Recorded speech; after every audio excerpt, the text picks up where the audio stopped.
Pensem un moment en una granja, però no una granja qualsevol, una que no només produeixi aliments, sinó que generi vida, que millori la terra i que enriqueixi la comunitat.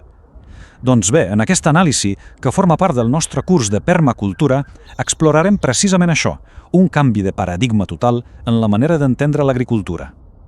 Tot plegat comença amb una pregunta que és fonamental. Com mesurem, de veritat, el valor d'una granja? Potser, només potser, la resposta va una mica més enllà dels simples llibres de comptabilitat.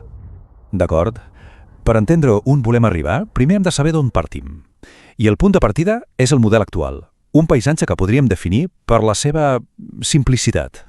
I és que aquest model es basa en això, en la simplicitat, grans, enormes extensions de terra dedicades a un sol cultiu, i el seu èxit, doncs, se redueix a una sola xifra, a un sol objectiu, el benefici econòmic, el que es gasta contra el que es guanya. Punt.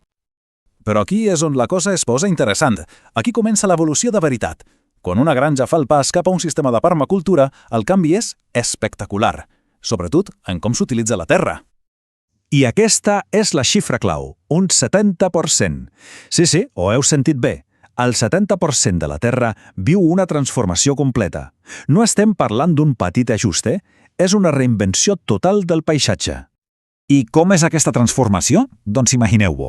El que abans eren camps uniformes, monòtons, d'un sol cultiu, ara se converteix en un ecosistema divers, mixt i permanent. Els arbres prenen el protagonisme, creant un sistema que bàsicament imita la natura, amb boscos que produeixen aliments i cultius que ho cobreixen gairebé tot. Clar, si canviem el paisatge d'una manera tan radical, la nostra manera de mesurar l'èxit també ha de canviar, oi? Necessitem una nova comptabilitat. La clau és precisament aquesta, anar més enllà del típic informe econòmic de despeses i guanys. Necessitem una comptabilitat que sigui capaç de capturar tota la riquesa que es genera en veritat. I aquesta nova comptabilitat té diverses capes. Comencem amb l'econòmica, és clar, la xifra monetària, però a sobre n'hi afegim més, la comptabilitat energètica, quanta energia entra al sistema i quanta en surt en forma de producció.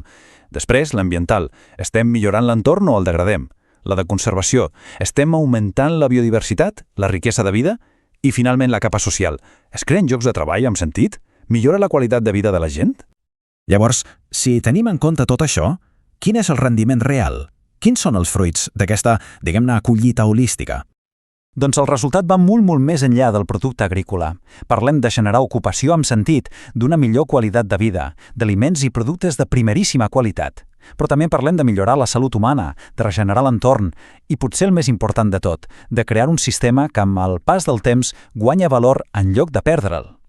En el fons, la filosofia es pot resumir en aquesta idea, que és simple però molt potent.